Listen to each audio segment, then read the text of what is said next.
요청을 한 적은 없다. 이렇게 이야기를 했습니다. 자, 서부 대변인. 네, 그거 이제 뭐 투자하신 분들은 다 아시겠지만 뭐 펀드 같은 경우는 운용 성과도 정기적으로 올 때는 뭐 투자해서 금액 몇 % 어디에 넣고 현재 수익률은 무엇이고 왜 내가 운용자로서 어떤 투자했다. 이것이 이제 뭐 일반적인 공모 펀드인데 네. 사모 펀드는 말씀드렸듯이 어디에 투자하지 않겠다라는 게 지금 말씀드린 블라인드 네네. 펀드잖아요. 그렇죠. 근데 블라인드 펀드 내에서 어떻게 이렇게 운용했다 하게 되면 그 운용 그 규정 자체가 불법성인 거거든요. 네네. 그러면 간단하게 봐서 저것을 확인할 수 있는 방법은 뭐냐면 제일 처음에 받았던 펀드에 이런 규정이 있으면 그거는 블라인드 펀드가 아니고 뭐 프로젝트 펀드라고 하는데요. 예. 거기에서는 사모펀드라지만 어느 쪽에 투자합니다라고 되어 있습니다. 그러니까 의도를 갖고 이제 처음에 있어요. 들어가는 거 그러니까 말씀하시는 거죠? 처음에 봤을 때 그런데 이제 저기서 있겠는가? 네. 이제 이런 게 중요한 문제인데 예. 그냥 제 개인적인 추측은 네. 본인이 알고 있으니까 이 사람한테서 한번 무슨 검증을 받아보려고 했던 것 아닌가 네, 네, 네. 싶은 그런 생각은 예.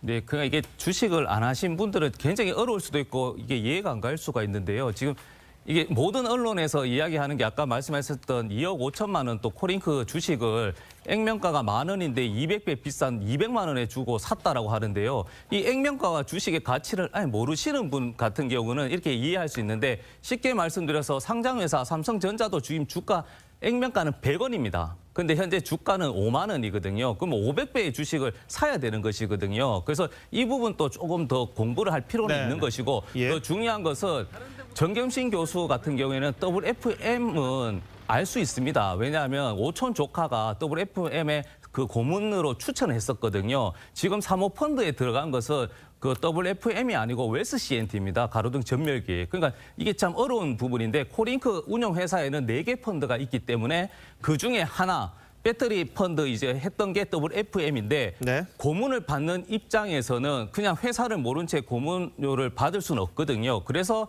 저는 합리적 추측을 했을 때는 정경심 교수가 제안이 왔는데 이 제안이 합리적인지 불법적인지는 차치하더라도 왜 알아봤었냐면 영어 학습 교재인데 이 회사가 어떤지를 알아보고 그 경영 컨설팅의 비용을 매월 200만 원씩 7개월 1,400만 원을 받은 것이거든요. 그래서 이 부분은 굉장히 문제가 없고 이건 합리적인 것이다라고 저는 그분이 하신 말씀 중에 유명한 게 마니폴리트라고 깨끗한 손. 네. 그러니까 어떤 걸 개혁하려는 사람은 자기 손도 깨끗해야 한다. 예. 그 주장을 했는데 아마 임무영 검사는 바로 마니폴리테, 네. 피에트로 검사의 예를 든 것 같습니다. 네, 그거 이제 저는 일반인이나 국민들은 뭐 저렇게 뭐 이렇게 비난이나 비판해도 되는데 예. 뭐 이제 의혹이나 그런 걸로 말하는 것보다 검찰은 증거로 말해야 되잖아요. 예. 근데 대신 거기서 갑자기 유승준 이제 어떻게 보면 군 입대, 어떻게 보면 국민 정서를 같이 동일시해 버려서 예. 그걸 단정 짓는 것 자체가 저는 검사로서의 그 자격이 있는지 의문도 네. 굉장히 듭니다. 예. 이런 말씀을 하려면 증거가 명확하고 수사 결과가 나와도 네. 늦지 않을 텐데 뭐가 그렇게 급하다고 저렇게 예. 올렸는지는 개인적 선택이지만 검사로서의 자격에 있어 좀 더 신중할 필요는 있다. 네. 말씀. 이만큼 문제가 많으니까 조국 그 후보자를 장관으로 임명을 하면은 정권에도 부담이 된다. 이 메시지를 전하기 위해서 그 압수수색까지 했는데 그렇게 해서 그렇다면은 문재인 대통령이 이것을 철회를 할 것이다 이렇게 생각을 했는데 오히려 그 화를 내면서 그 압수수색 자체에 뭐 화를 냈다. 뭐 그런 이야기까지 나오는 네. 그 상황이죠. 예.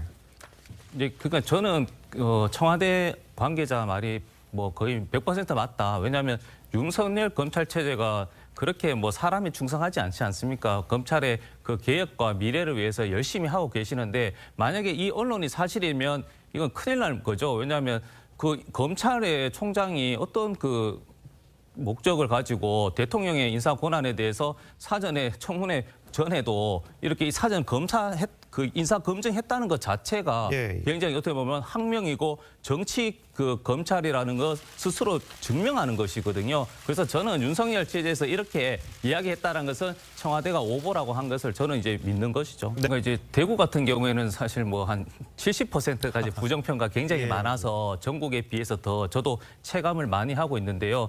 그 한번 여쭤보면 그 기대도 있지만은 과거가 좀 더욱 더 높은 도덕성과 그것을 원했던 것인데 예. 이 부분에 대해서 조금 부족하지 않았냐에 대한 그 따끔한 질책이 있었고 예. 민주당 내부에서도 야 이것은 숫자에 불과하다고 해서 그냥 이게 치부시하는 것이 아니라 네. 더욱 더 엄중히 받아서 민심보다 더 큰 건 없지 않습니까? 예. 그래서 뭐 말로써 잘하겠다는 것보다 뭐 저희는 뭐 정책 페스티벌을 통해서든지 아무튼 민심을 위해서 좀 더 정책이든 행동으로 좀 보여야 되는 이제 네. 시기라고 보는 거죠.